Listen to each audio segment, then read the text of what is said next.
This is Real News Media TV, coverage you can trust. Please like, share, subscribe, and hit the notification bell. Select all for daily news updates. Alleged extortionist to face court for assaulting bus conductor.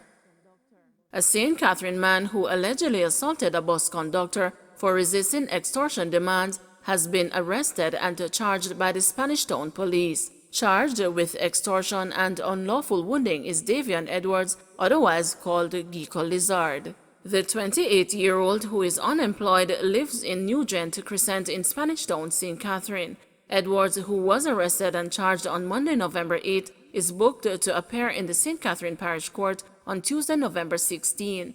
Allegations by the police are that the accused has been extorting a bus conductor in Spanish Town. The complainant got frustrated and decided not to give in to his demand when he was injured by the accused Deputy Superintendent of Police, Linroy Edwards, told the news. Edwards said that the police will be continuing their fight against the extortion and other crimes in the St. Catherine capital. Gun in Shabdon case reported stolen from Atlanta Police Department. The news understands that a gun allegedly found in the vehicle occupied by dancehall producer Linval Shabdon Thompson last month had been reported stolen from the Atlanta Police Department in the United States. The controversial dancehall producer was granted bail in the sum of $250,000 when he appeared in the gun court on Wednesday to answer illegal gun and ammunition charges. His co-accused Romaro Scott was remanded in custody when he appeared alongside Thompson on the illegal gun charges. He will next appear in court on December 2. Sources say that Shabdon is expected to be re-arrested on additional charges Wednesday evening by police investigators.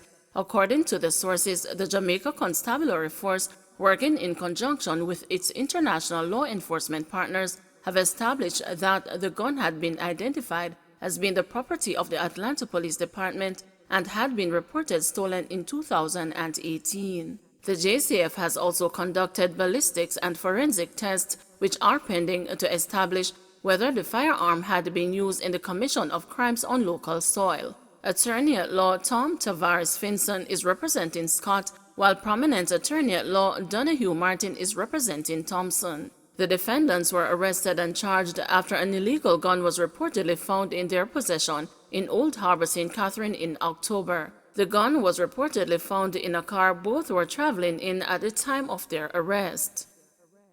Red Rose Fish Market to reopen next week.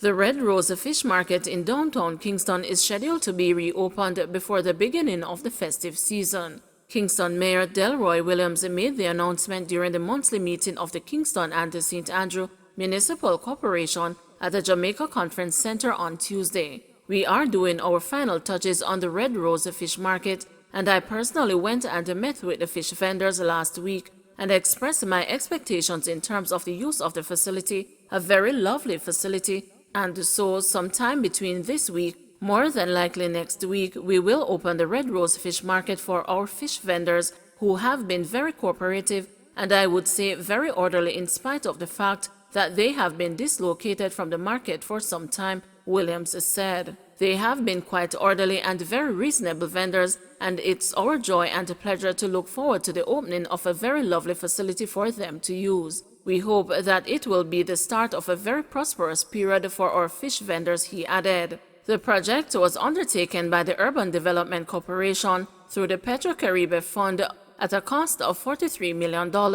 The work on the fish market, which is at the intersection of Rose Lane and Haywood Street, included the construction of a framed structure, vendor stall area, and a fish storage compartment, along with fencing repairs. Williams said Jubilee Market, which has been out of operation for some time, is a 70 to 80% complete. They could open, but there are some final touches that we believe would be very useful for the smooth and orderly operation of that facility, and so the City Engineers Department is tasked to complete that, he said. He said the Jubilee Market will be completed next year. The upgrade of the Market District is one facet of the Downtown Kingston and Port Royal Redevelopment Plan 2030.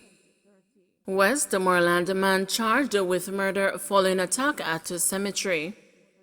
34-year-old Micon Muir of Darlington, Westmoreland, has been charged with the murder of a man who died following an attack at the Darlington Cemetery. The incident happened on Friday, October 15. Muir was arrested and subsequently charged on Thursday, November 9. A court date for the matter has not yet been finalized. The deceased was identified as 60-year-old Wilfred Henry, otherwise called Kling Kling, of Darlington, Westmoreland. The police report that about 4 p.m. on the day in question, Muir used an object to hit Henry on the head during an altercation. Henry was transported to the hospital where he succumbed to his injuries.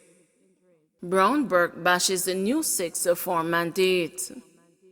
Opposition spokesperson on education Dr. Angela Brown-Burke has described as utter nonsense the government's decision to disallow fifth form graduations as it transitions to compulsory participation of students in a 7-year educational plan. Brown-Burke, who addressed a press conference at the office of the Leader of the Opposition on Tuesday, told the news that the Education Ministry's one-size-fits-all approach to administering its sixth form pathways program for Jamaica's 171 high schools is unsustainable and must be abandoned. We all know every milestone that you make should be celebrated, however small some might think it is. For some, it's a huge step, Brown-Burke said, of graduation, which are viewed as the rite of passage from childhood into adulthood. Why would we deny our students after all they've been through? It almost seems punitive, she said at the launch of the People's National Party's Youth Month launch. She raised concerns that adequate consultation needs to be had with parents and principals regarding the implementation of the compulsory sixth form program. She also disagreed with the proposal that principals of sending schools be held responsible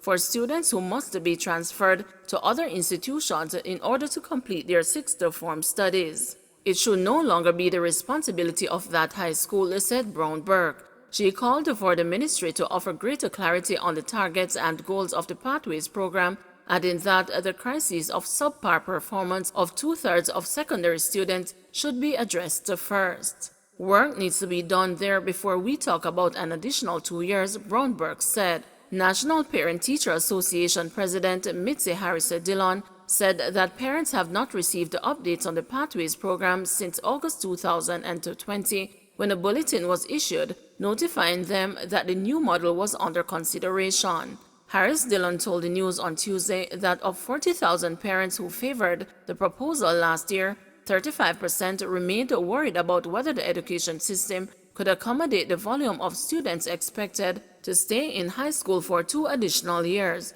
If principals do not have space for the students whose schools would have deferred the CXC earlier this year, where are they going to find the space? Is it that the ministry is planning to build more schools? Harris Dillon questioned. How did they jump up after the year has already started to come up with this, without engaging us and giving us time to even process the information that is being released? 30 additional COVID-19 cases, 5 more fatalities.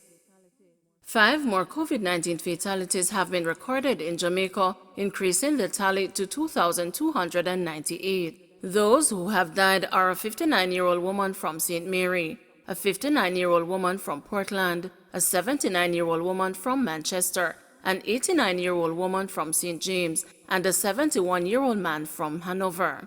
The Ministry of Health says the deaths occurred between July 17 and November 8. 1 more case has been recorded as a coincidental death, moving the tally to 190. And 3 more fatalities are under investigation, moving that figure to 343. Meanwhile, there were 30 new cases with ages ranging from 2 to 94 years, pushing the total to 89,818. Of the new cases, 16 are women and 14 are men. The parish breakdown is as follows: St. Mary 10, Kingston and St. Andrews 6, St. Catherine 5, St. James 3, Hanover 2, Portland 2, St. Thomas 1, Trelawney 1, Clarendon, Manchester, St. Elizabeth, Westmoreland, and St. Anne recorded no new cases. A total of 937 tests were conducted. The country's positivity rate stands at 3.9%. In the meantime, there were 156 more recoveries increasing the total to 59,678. Some 218 persons are in hospital, with 31 being moderately ill, 29 severely ill, and 12 critically ill. And 40,262 persons are at home in quarantine. Don't forget to like, share, subscribe, and hit the notification bell. Select all for daily news updates.